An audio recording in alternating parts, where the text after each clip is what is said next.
Olá, internautas. Eu sou Carlos Roberto da Silva e tenho me aventurado na produção poética.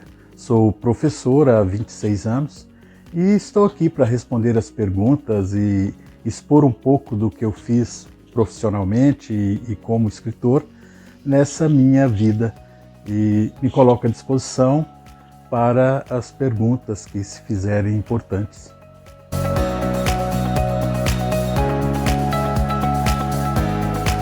Eu nasci em Major Porto, antiga Capilinha do Chumbo, um distrito de Patos de Minas que fica nas margens do Rio Oriado. E lá eu fiquei até os 15 anos. Eu sou filho de Baltazar e Terezinha. Meu pai morreu muito jovem, aos 24 anos, quando eu tinha apenas 4. E ficamos, minha mãe, meu irmão mais novo e eu. E por ali, né, nas escolas rurais, eu fui estudando até a 8ª série, né, o ensino fundamental. Aos 15 anos eu vim para Patos, sozinho, para estudar.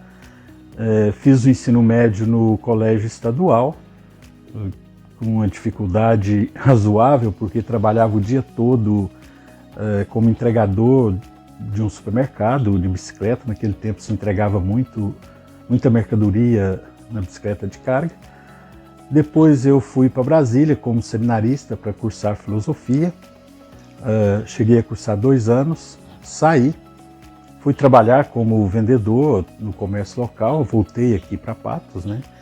E depois me casei em 88, voltei para Major Porto, fiquei até 92 trabalhando como marceneiro.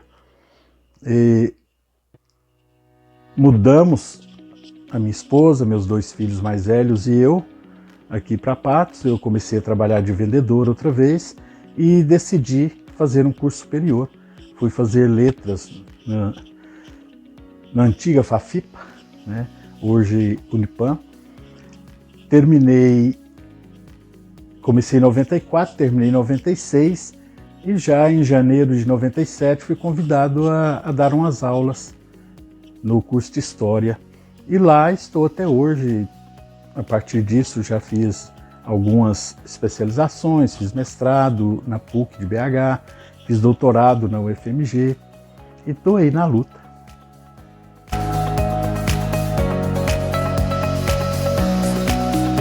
Tenho escrito desde a adolescência. Eu sempre gostei muito da literatura, principalmente a poesia, e ao longo dessas décadas eu venho produzindo algumas coisas e deixando aí sem nenhuma pretensão, sem inclusive vontade de publicar. E com isso eu fui acumulando alguns livros, organizei alguns, né? Já tenho uns prontos, é só mandar para a gráfica. E agora eu resolvi publicar meu primeiro volume de poesia. Na verdade são 2 livros, um chama-se Profanação e o outro Canções. Eu agrupei 2 livros de poemas lírico-amorosos, inclusive um deles eu escrevi para minha esposa no aniversário de 25 anos de casamento. Então eu aproveitei a oportunidade, juntei os 2 num volume só, dei o título de Cantares, fazendo aí um diálogo com um Cântico dos Cânticos, um livro bíblico. E claro, não é um livro religioso, é um livro de poesia, daí o nome de Profanação do primeiro. Então é o primeiro passo. Acho que chegou o momento de tornar público aquilo que eu escrevo. Às vezes a gente tem muito medo de apresentar ao público esse exercício poético que a gente vai fazendo ao longo da vida, numa época em que poesia não tem muito valor, não tem muita importância para a maioria das pessoas. Claro que não é todos, ainda tem leitores para poesia, e eu penso que é hora de começar a publicar. Espero que esse seja o primeiro de vários outros. E eu também vou publicar junto, né? Já está na gráfica, estou negociando a entrega para ver se dá tempo de chegar, que é a tese do meu doutorado que eu pesquisei a doença na ficção do Lúcio Cardoso. Lúcio Cardoso é um romancista mineiro, nascido em Curvelo, e inclusive o pai dele foi o fundador de Pirapora, o Joaquim Lúcio Cardoso. E ele retrata isso no primeiro livro de ficção dele, Maleita. Na década de 30, ele, numa espécie de recuperar a relação com o pai, que nunca foi muito boa, ele presta uma homenagem escrevendo esse livro, e é um livro excelente. E como o assunto principal do livro é a doença, né, a maleita, a partir dele eu comecei a ler outros livros dele e fui descobrindo o quanto ele explora a doença, não do ponto de vista da biomedicina, mas da cultura, das representações sociais, e como metáfora de uma modernidade corrompida, adoecida, que tentou se implantar no Brasil no final do século XIX, e não se cumpriu. E aí eu analiso, então, Maleita, Salgueiro e A Crônica da Casa Assassinada. Esse último é o livro mais importante do Lúcio, muito aplaudido pela crítica, traduzido para várias línguas, estudados por muitos críticos literários.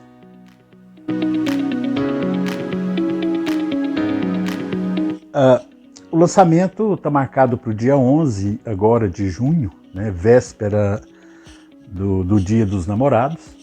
A data foi estratégica exatamente por causa do Dia dos Namorados. O livro de poesia é um livro lírico amoroso, inclusive os namorados podem aproveitar para dar de presente às namoradas, e será no Unipan, no auditório do Bloco N, no sábado, a partir das 8 da noite. A Consuelo Nepomuceno está organizando uma apresentação de alguns poemas com declamação. O Vilmar Carvalho vai acompanhar o lançamento apresentando a sua música. E ali a gente vai encontrar muita gente que às vezes, em função da pandemia, a gente não encontra há muito tempo. É um momento especial para reencontrar os amigos. Eu, inclusive, estava dizendo isso no lançamento do livro do Luiz André Nepomuceno. Assim, quantas pessoas encontramos lá que há mais de 2 anos a gente não via. Então, eu acho que é um momento especial, é um evento cultural.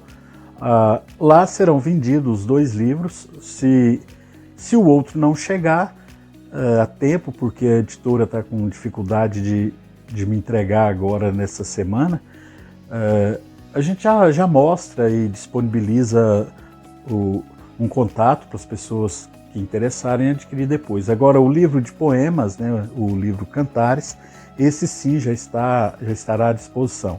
Quem não puder ir, ele já está à venda em algumas livrarias, na internet, no site da editora Atlântico, porque eu estou lançando pelo grupo editorial Atlântico de Portugal, da cidade de Lisboa.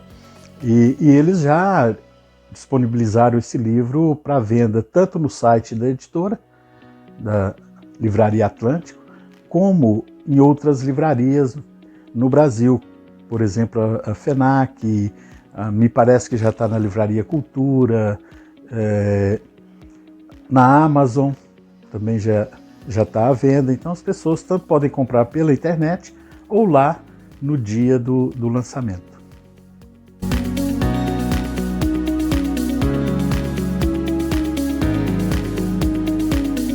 É difícil responder as razões. O que se constata é um número razoável de pessoas que saíram daquela região em busca do seu espaço na sociedade e que conquistaram certo lugar de representação. Vou citar alguns exemplos e um caso interessante do Hildo Honório. Eu cursava a 6ª série no Ginásio Municipal Esperança e um professor, o Zé Gonçalves Arcanjo Churim, manda me chamar na sala para me apresentar um escritor. Eu era um menino de 13 anos, 12 anos, E eu fiquei muito entusiasmado com a possibilidade de conhecer um escritor. Lá naquele recanto a gente não tinha a menor ideia de um escritor, nem se escritor seria de carne e osso. E eu fiquei encantado com aquilo, isso marcou muito a minha vida. E depois, mais tarde, eu fui me deparar com uma pesquisa que o Ildo Honório havia feito, exatamente com a ida dele a Major Porto, sobre o linguajar daquela região, que resultou no último livro dele, O Falar Capelinhense, né? Então eu tenho a impressão que esses exemplos motivam a gente, desde criança, a pensar em alguma coisa. Então a gente tem vários juízes federais, juízes de direito que saíram de lá, que estudaram lá, médicos, várias diretoras de escola aqui no município, de escolas estaduais, escolas municipais, professores universitários, né?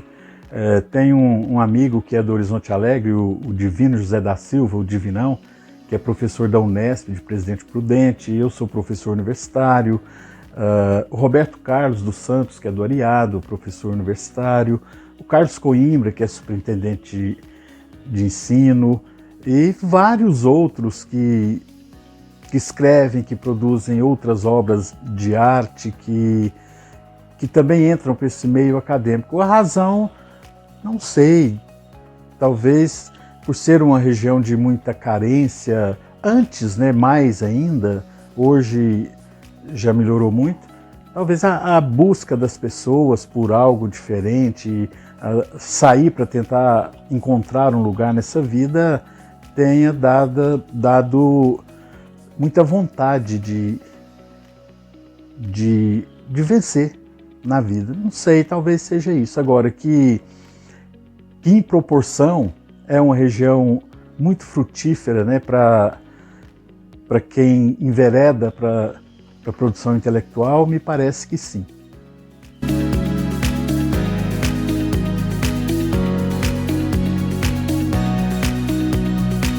Sim, o meu projeto de publicar no próximo ano seria esse livro fruto da minha pesquisa. A minha relação com a poesia do Altino, ela vem da minha adolescência, quando eu vim para Patos para estudar. Eu sempre gostei muito de literatura, e quando ele lançou o Cidadela da Rosa, eu vi o livro na banca de revista, dei uma folheada, mas não pude comprar. Mas eu fui na biblioteca do Colégio Estadual e lá estava o livro para ser emprestado para os alunos. Eu peguei esse livro, levei para casa e fui ler, e achei um absurdo alguém publicar aquelas coisas que a gente não conseguia entender. Era dificílimo aquilo. Eu falei, como é que aceitam publicar um cara que escreve isso, né? E fiquei com aquilo na cabeça. Muitos anos depois, quando eu fui cursar letras, já um pouco mais maduro intelectualmente, e estudando teoria da literatura, eu voltei a ler a obra do Altino. E aí ele já tinha publicado também o Diário da Rosa Errância e Prosoemas. E conhecendo esses dois livros dele, eu me encantei com a qualidade da poesia do Altino.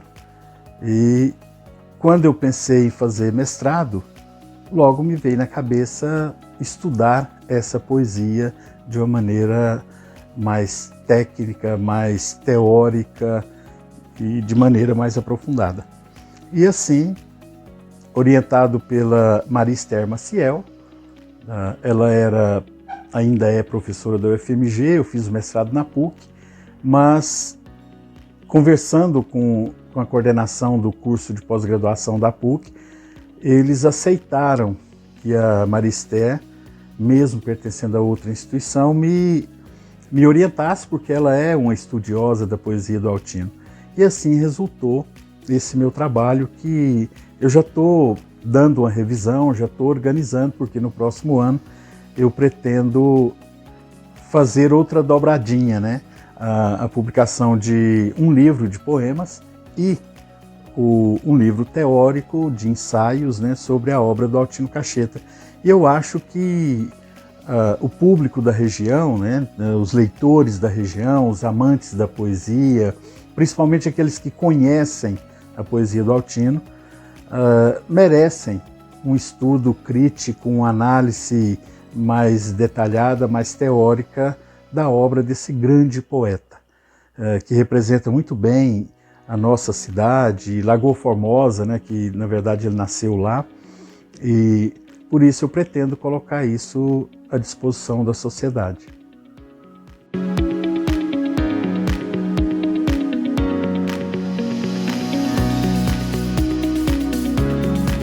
Acredito que sim.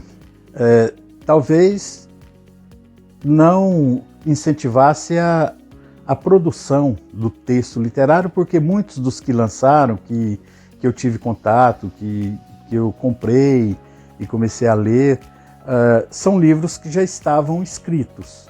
Porque a produção literária, ela não se dá assim da noite para o dia. Às vezes a gente começa um livro, retoma, para outra vez, e ao longo de anos, talvez. Um bom exemplo é o livro que o Vandão, quer dizer, o livro do Vandão que foi lançado agora, há 2 semanas, é um livro mais antigo. O do Luiz André, por exemplo, que foi lançado no final de abril, Relicário de Todas as Coisas, é um livro que ele havia escrito já há alguns anos, que estava na gaveta. O que ele fez foi mexer nele, reorganizar algumas coisas, sintetizar outras, e resultou naquele livro. Então, eu acredito que a pandemia tenha dado mais tempo para os escritores organizarem aquilo que estava na gaveta. E talvez o isolamento, um pouco da solidão, tenha impulsionado a tornar público aquilo que a gente faz, né? Aquilo que a gente escreve, que não deixa de ser um pouco da gente, que colocamos, que nós, escritores, colocamos na página branca. A gente, mesmo que não seja autobiográfico, tem um pouco de nós, e dar esse pouco ao público logo depois desse isolamento que nós passamos, talvez seja uma tábua de salvação.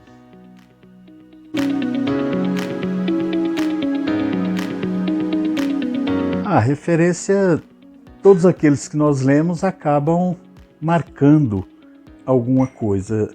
Como eu fui professor de literatura durante muitos anos, no ensino médio, no ensino superior, e de literatura brasileira, literatura portuguesa, eu acabei trabalhando e lendo muitos autores, mas alguns deles me acompanham, inclusive fora da sala de aula. É o caso do Altino Cacheta. A influência do estilo do Altino Cacheta naquilo que eu escrevo é muito visível. Inclusive o livro Soares fez um comentário do meu livro e ele deixou uma frase lá, né, que vê muito a poesia do Altino Cacheta naquilo que eu escrevo. É claro, eu estudei a poesia dele, eu leio, não só li toda a obra publicada, mas inclusive muita coisa inédita. O Altino chegou a me dar alguma coisa inédita que ele tinha para eu copiar, para eu xerocar. E leio muito até hoje Carlos Drummond de Andrade. É claro que não estou me comparando a ele, né? Seria muita ousadia. Manuel Bandeira, gosto muito da poesia do Manuel Bandeira, e alguns mais novos, né, da poesia concreta, de uma poesia mais recente, como Cacaso, que é de Uberaba. Leio muito Cecília Meirelles, gosto muito da literatura do Ariano Suassuna, inclusive a poesia dele que pouca gente conhece. Ele também é um poeta e um grande poeta. E alguns outros mais conhecidos, como Augusto dos Anjos, os românticos, né? Castro Alves, gosto muito da poesia do Castro Alves. Na prosa portuguesa, o José Saramago. Na poesia, o Fernando Pessoa, e assim vários outros. Eu acho que esses marcaram mais, né, a minha maneira de ver a produção literária, a construção do texto literário.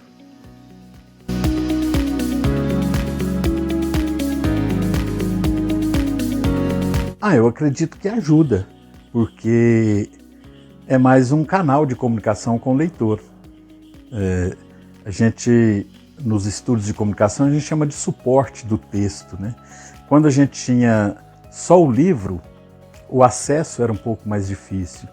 Então, uma parcela da população brasileira não tinha acesso ao livro impresso. Agora, quem quer, né, a grande maioria hoje tem acesso à internet e à circulação de textos literários. É claro que tem um ponto negativo, que os textos que estão nas redes sociais são textos muito curtos, né?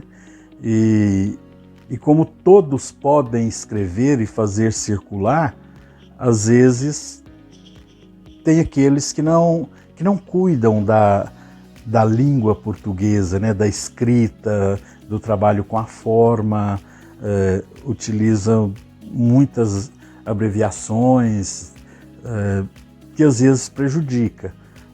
Eu costumo dizer que a geração do teclado tem uma dificuldade enorme de escrever, porque o computador antecipa muita coisa. As mensagens de WhatsApp às vezes saem todas truncadas, porque o corretor, você começa a digitar, ele já antecipa a palavra, e às vezes a gente passa e sai uma outra palavra, e isso vai influenciando o leitor. O leitor começa a se familiarizar com textos muito rápidos e fragmentados, e não se dedica a leituras um pouco mais longas, né? A leitura de um romance, de uma novela, ou de um livro completo de contos, de poemas. Então, por esse lado, eu acho que prejudica. É preciso a formação do leitor para que ele saiba aproveitar as ferramentas e os recursos que estão aí. A maioria dos autores aproveita essa ferramenta, tem blogs, tem sites, já tem muitos sites que publicam poemas. Se você precisar de um poema de um autor clássico, um autor mais conhecido, você digita na internet, você encontra esse poema pronto, você encontra obras digitalizadas, então facilita muito. Eu, particularmente, não divulgo os meus textos pela internet. Eu não tenho blog, não tenho site, não escrevo para nenhum site, não mando, mas é por falta de tempo e não tem muito interesse em fazer isso assim. Pode ser que no futuro eu utilize esses canais mais recentes da tecnologia. Mas eu sou muito amante do livro físico, que a gente pode pegar, pode apalpar, pode carregar, pode cheirar, né? O bibliófilo cheira o livro, né? Ele gosta. E então eu gosto muito do livro, embora eu utilize, eu leio na tela do computador, eu leio na tela do Kindle, sem problema, mas eu gosto de ter o livro na mão.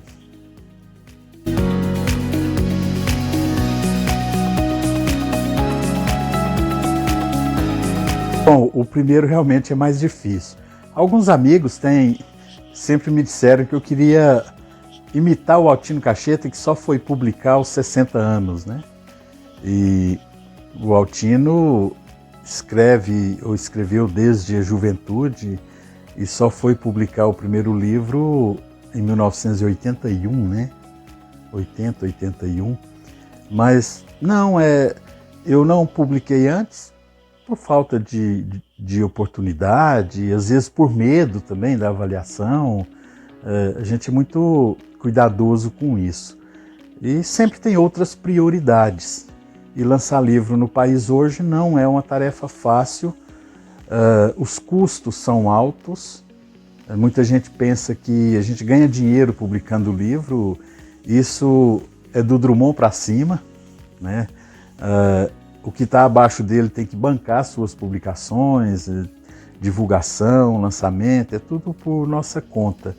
E Eu tenho outros projetos, sim. Eu tenho outros livros de poesias prontos, acho que uns 4 ou 5, que eu devo lançar na sequência, se tudo correr bem. Eu tenho um projeto que também não está difícil de concretizar. Eu escrevi vários artigos para revistas acadêmicas, principalmente para a revista do Unipan, a revista Alfa. E, inclusive, o Altamir Fernandes fez uma pesquisa e me disse que eu sou quem mais publicou artigos na revista Alfa ao longo desses quase 20 anos de existência da revista. Também publiquei em 2 revistas da PUC.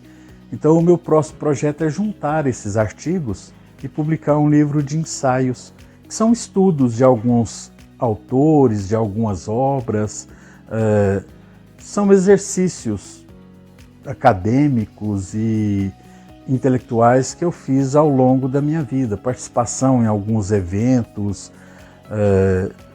Por exemplo, participei umas 2 vezes de eventos na UNB, apresentando trabalho, na UFMG, na PUC. Então, eu pretendo juntar esses ensaios e publicar um livro com esse material, além dos livros de poesia. E eu tenho aí algumas coisas de prosa que eu estou ainda elaborando, trabalhando, mas é um projeto mais demorado.